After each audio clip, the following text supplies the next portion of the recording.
This Can't Be Happening at Macdonald Hall by Korman. Help. Ha ha ha, crowed Bruno. And you think you're so smart. 86%. What do you think of that, Elmer? It's very good, said Elmer. Congratulations. You bet it's good. What did you get? 97, replied Elmer. Oh. In spite of his grades, Bruno was genuinely depressed. He had called for a midnight meeting with Boots. But what would they talk about? What plans could they make? Their only hope seemed to be to wait it out and try again next year when students were being paired off. But even that was doubtful.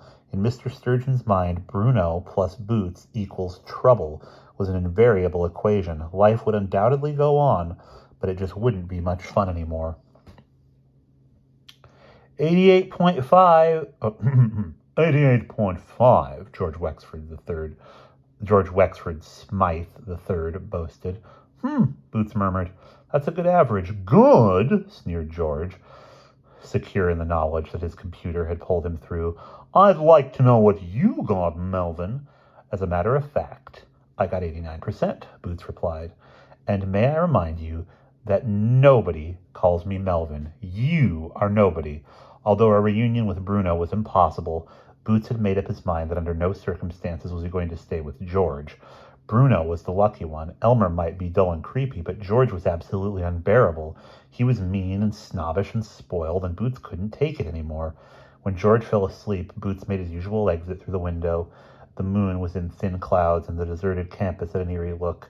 He knew it was foolish, but as he dashed across the lawn toward the meeting place, Boots could not shake the feeling that something awful was about to happen. He and Bruno arrived at the cannon at the same time. Without a word, Boots dropped to the grass and sat with his head in his hands, the picture of hopelessness. Don't give up so easily, said Bruno. I'm not out of ideas yet. How about this? We write our mothers and have them demand that we be put back together for medical reasons. What medical reasons? Asked Boots with a frown. Well, emotional reasons then, said Bruno. No, the fish would be sure to tell our parents what we've been doing, Boots protested. That's all we need. I don't know about your folks, but mine would kill me. Okay, so what say we go on a hunger strike? Boots had to laugh. You wouldn't last an hour. Let's face it, Bruno, we've got to come up with something that really works. They lapsed into gloomy silence. In the distance, a dog howled mournfully, and the moon slipped behind a small cloud, cloaking them in darkness. What do you say? Asked Boots, breaking out of his reverie. I didn't say anything. Yes, you did. Somebody did. It was probably just that dog, muttered Bruno. It was no dog, Boots insisted. Listen. Both boys held their breath and strained to hear the sound. There it is again, Boots whispered. I heard it that time, too, Bruno agreed. Suddenly he jumped to his feet. It said, help. But where's it coming from? Asked Boots. With a puzzled look, Bruno jerked his thumb straight up. Great, Boots sighed. Now we've got little green men in distress. Either that or it's an SOS from the Goodyear blimp, added Bruno. For an instant, the moon escaped from behind a cloud to reveal an incredible sight. A huge silvery disk hovered over one of the trees. Glinting in the moonlight, a cable stretched beneath it, attached to a dark rectangle swinging in the branches. The two raced toward the tree. Suddenly, Boots stopped in mid-stride. Wait a minute, he cried. Why are we running this way? We have no idea what that thing is. Shouldn't we be going in the opposite direction? Bruno skidded to a halt. Maybe you're right, he said, squinting toward the tree. Just then, the plaintive cry came again. As the boys peered into the darkness, the clouds parted one more time, flooding the scene with moonlight. The dark rectangle turned out to be a basket.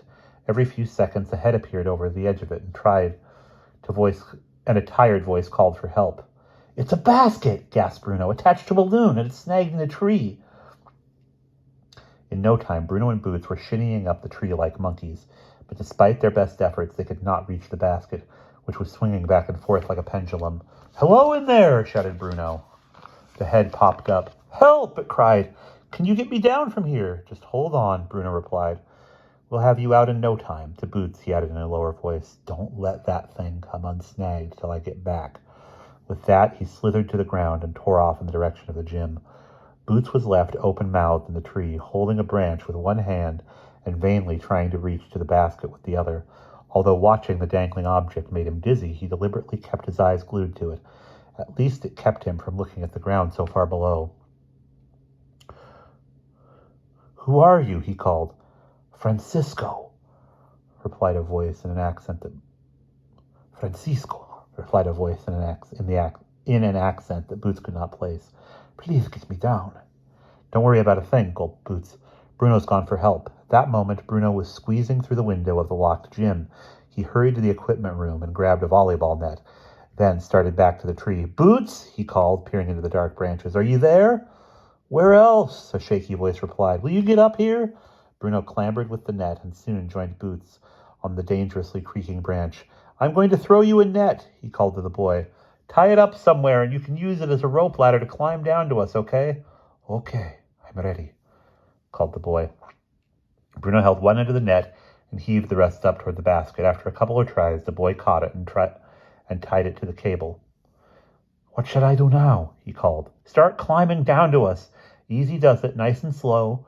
Bruno and Boots kept the net taut and watched anxiously as the boy, who was smaller than either of them, crawled over the edge of the basket and started to climb down. Soon all three were standing on the same creaking branch. Let's get down out of here, Boots entreated. They let go of the net and helped Francisco to climb to the ground. Just as Bruno dropped to the grass, a sudden gust of wind tore the balloon from the tree and sent it bobbing off into the night. The volleyball net trailed crazily behind. Oh, no, groaned Bruno. That's the third net I've lost this year. Coach Flynn will kill me. I shall gladly pay for another, said the boy earnestly. Without you and your net, I would still be up there. This is Francisco, said Boots to Bruno. Hi, said Bruno. Where the heck did you come from? Puzzled, Francisco pointed straight up. No, I mean originally. Where did the balloon come from? Ottawa, the boy replied.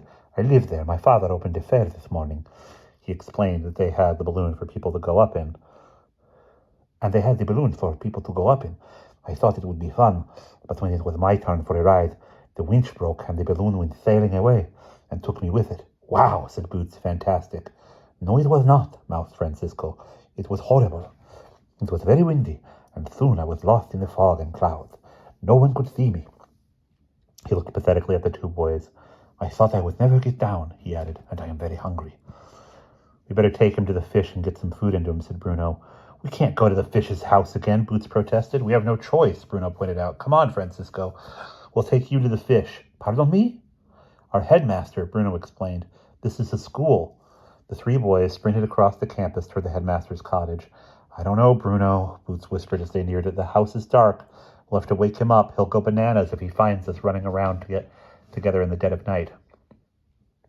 Don't be an idiot, Bruno snapped. This kid took off in a runaway balloon hours ago and hasn't been seen since. Half the country must be looking for him. Besides, if we wait until morning, we could starve to death. He reached out and rang the bell 3 times. They waited. Bruno rang again. Finally, the door opened to reveal a bewildered-looking Mr. Sturgeon in a red silk bathrobe. We have to see you, sir. It's an emergency, Bruno blurted, inviting himself in. Boots and Francisco followed. Mr. Sturgeon stood dumbfounded. After a moment, he led them into the kitchen, where he checked the clock. If this is some kind of prank, he said angrily, I do not find it amusing. Lights out was long ago, and here you two are ringing my doorbell together, looking like a pair of ruffians and dragging along an accomplice. There better be a good explanation for all of this. Bruno and Boots both started babbling at the same time. All Mr. Sturgeon could make out was balloon, rescue, tree, volleyball net, Francisco. But incredibly, he seemed to understand. Francisco, he repeated. Are you Francisco Diaz? Yes, sir, said the boy. And are you the fish? There was an awful silence. Mr. Sturgeon smiled thinly. Yes, he replied. I imagine I am. He glared at Bruno and Boots, then turned back to Francisco. The report of the runaway balloon has been on the news all day. Do you mean to tell me that it landed here, at Macdonald Hall? No, sir. It did not land at all, said Francisco. I got caught in a tree and could not get down. I kept calling for help, and these boys heard. They got a net and helped me to climb down. They are very great heroes. At this point, Mrs. Sturgeon came tiptoeing down the stairs. What is it, dear? It's Francisco Diaz, the ambassador's son, who was lost in a balloon this morning, said Mr. Sturgeon excitedly. He saw his wife gaze questioningly at Bruno and Boots. These two nice boys of yours seem to have rescued him, he added. Goodness, exclaimed Mrs. Sturgeon. You'd better call the police at once to let them know he's safe. Mr. Sturgeon went off to the telephone.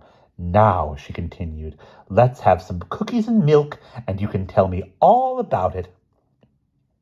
After munching several cookies and gulping down his milk, Francisco launched into an account of his great adventure. Mr. Sturgeon returned and listened as intently as the rest. Oh, you poor child, Mrs. Sturgeon said at the end of Francisco's story. Here, have some more milk. Just then the telephone rang.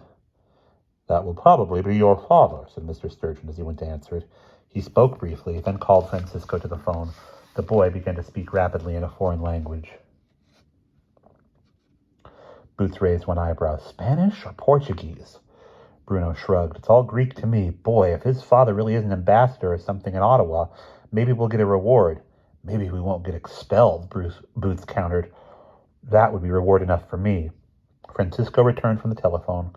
My father is very grateful to you and very worried about me, he said. He asked if you will be kind enough to put me up for the night. He and his staff will be here in the morning. He would like to talk with you again. Of course, said Mr. Sturgeon, returning to the phone.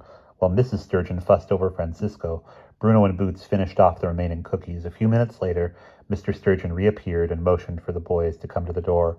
We will discuss your nocturnal escapades tomorrow, he said quietly. Suddenly there was a tremendous crash on the floor porch, followed by hysterical yelling and heavy pounding at the door. The headmaster looked accusingly at Bruno and Boots. What else have you done tonight? He groaned as he opened the door. In flopped Elmer Grimsdale, clad only in pajamas. He was clutching his telescope and a tripod, screaming at the top of his voice, Aliens! A UFO! It landed right here! I saw it through my telescope! Boots grunted as Bruno elbowed him in the ribs. Elmer Grimsdale, in action, was high comedy. Mr. Sturgeon took a deep breath and tried to speak. The way I see it? The way I see it? Elmer babbled on. They probably have contacts here, and this is a prearranged landing. Then his eyes fell on Bruno and Boots. Aha! You! Yep, Bruno confessed. We were the ones who met it. And there's the spaceman. He pointed towards Francisco, who was standing on the stairs with Mrs. Sturgeon. Elmer stared at Francisco. Amazing! He looks so human! He approached the boy. What did you do with your spacecraft? He demanded. I went to the landing site and couldn't find a trace of it. Who is this person? Asked Francisco nervously. The ship's gone, said Boots mournfully. It vanished into outer space and took our volleyball net with it. This is no time for jokes, Elmer spluttered. There's a UFO around here somewhere and we've got to find it. Elmer, Mr. Sturgeon broke in, but Elmer raved on. Do you realize what this means to science? He shrieked. I could get a Nobel Prize. Grimsdale, Mr. Sturgeon exploded. Listen to me. But before he could get his hands on the excited boy, Elmer darted out the door in search of the UFO and everlasting fame. And that is the end of that chapter.